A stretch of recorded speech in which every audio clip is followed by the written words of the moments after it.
Hi, I'm Melissa, and this is the Book Break.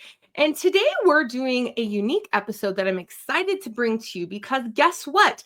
It's National Puzzle Day. And I'm so excited to bring together the founder of National Puzzle Day and Highlights, which for those of us that grew up with this magazine, there are books now. So let's just bring them all in. Hello, ladies. How are you? Good. How are you? Hello. So good. So I grew up with Highlights magazine, as my kids like to call it, back in the olden days. And I honestly, I didn't know that there are books now in addition to the magazine and Puzzle Party. So let's start with first, let's talk about Highlights books. And then I would love to hear how the founder of Puzzle Day came together with Highlights. So take it away, ladies.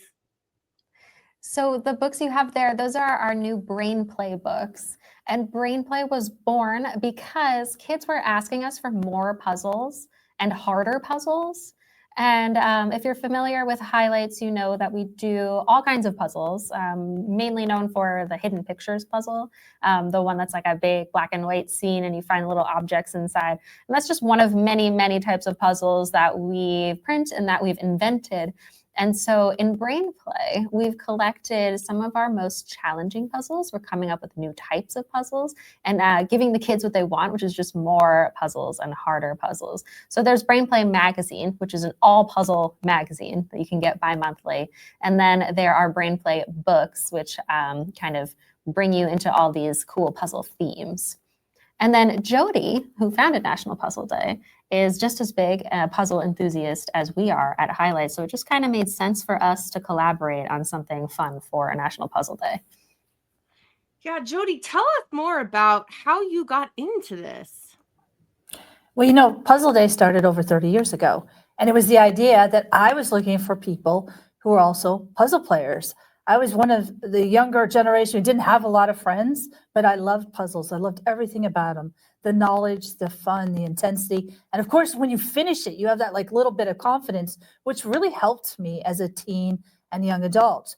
So for me personally, being part now of Puzzle Day and, celebrating it every year on January 29th, and now I actually make puzzles, it's so phenomenal. I'm humbled to have this kind of a job, because it's so great. Puzzles are like, what I think about, what I dream about, what I play in the morning. It's just nothing more than exciting. And Puzzle Day last year had 17 million people celebrate. Wow. That was on social, in schools, in libraries, at bookstores.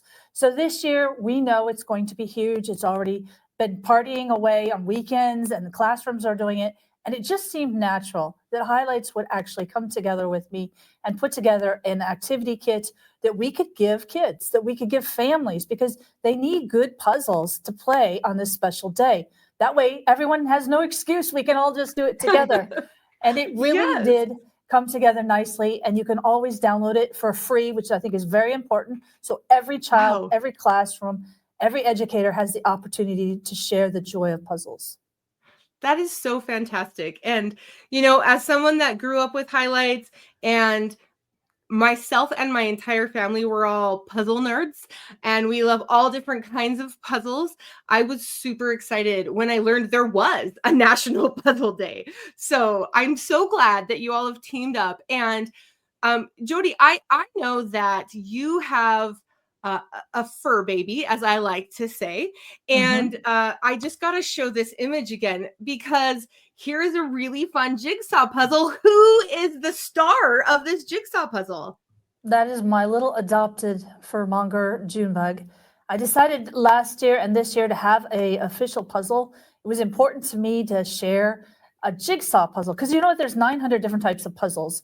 And out of those 900, you have so many advancements from, beginner to actually a master. And I wanted to offer something where we could just share a moment. And Junebug has this beautiful thing. When I adopted her, I didn't know anything about her. Nobody knows when you adopt a dog. And it was one of these things. I put her up on the table. I'm playing a puzzle. And the next thing you know, she's playing too. I'm like, this is a perfect dog for me.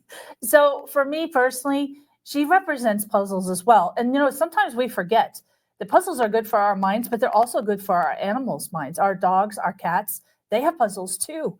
And this is Oh, one yeah. thing that's so universal that a lot of people just don't really think about, because puzzles are an everyday affair. And Yeah. when it comes to having her on the front, it's just a reminder that, the whole family celebrates puzzles, even the puppies, even the kitties, and it's beautiful. It really is Yeah. gorgeous. Yeah. And, I'm so glad that you brought up what puzzles do for our minds. One of the reasons I am a puzzle nerd is simply because I know that doing different puzzle types helps to, not only does it help your memory and it helps other things, but there have been studies done, and I don't know if you're able to say so much about this, but I'll say it, that puzzles help to, I'll say this because I've seen it in my family, hold out Alzheimer's. So I saw my own grandmother who ended up getting Alzheimer's, but she got it so much later in life than was anticipated with her genetics. And I just think maybe we might not have Alzheimer's in our history, but all of us can benefit from the side effects, side effects of puzzles. Talk to me a little bit more about the positive things that we see from doing puzzles. There's so many benefits to puzzling. Like you said, they help keep your brain sharp when you do them regularly. They're good for your memory. They're good for focus. And what we see when we work on puzzles with kids is that it really builds their confidence. We just got an email from a kid who did one of the puzzles in a brain play. It was like a candy themed quiz, and he just had to write to us to tell us that he did better than both of his parents on this quiz. And he just felt so good about that. So it's one of those things where you put your mind to something, you take on the challenge, and then you get the satisfaction of solving it. So it's a confidence booster too. Yeah. And Jodi, I've got to think you must have a great memory because you love puzzles, right? Well, I try to remember everything, not always, but I forget the dishes and the laundry, but everything else I remember. I think that puzzles do help our memory. But when I teach about puzzles to students and classes, I really focus on what we can learn and how much fun it is, because puzzles are all about the fun. In these days, we have trends that are puzzling even after COVID. And it's like this 2.0 where we have the whole analog hobby trend right now, where people are playing puzzles, which is pens to paper. We have people wanting to touch different types of jigsaw puzzle pieces. And it's just one of those things where, promoting health and keeping your brain smart, super important. Promoting fun, equally as important, because we want the youngsters all around the world to think, hey, puzzles are fun. And then they find one and then they embrace it and they continue this journey. And as they do that, they move their way into smarter and better puzzles. And it helps them be better people. Yeah. That's so true. Go ahead. If you're familiar with the magazine, the tagline is fun with a purpose. And we put the fun first on purpose because that's the most important thing, is that everything is fun and the benefits come second. But puzzles are so fun.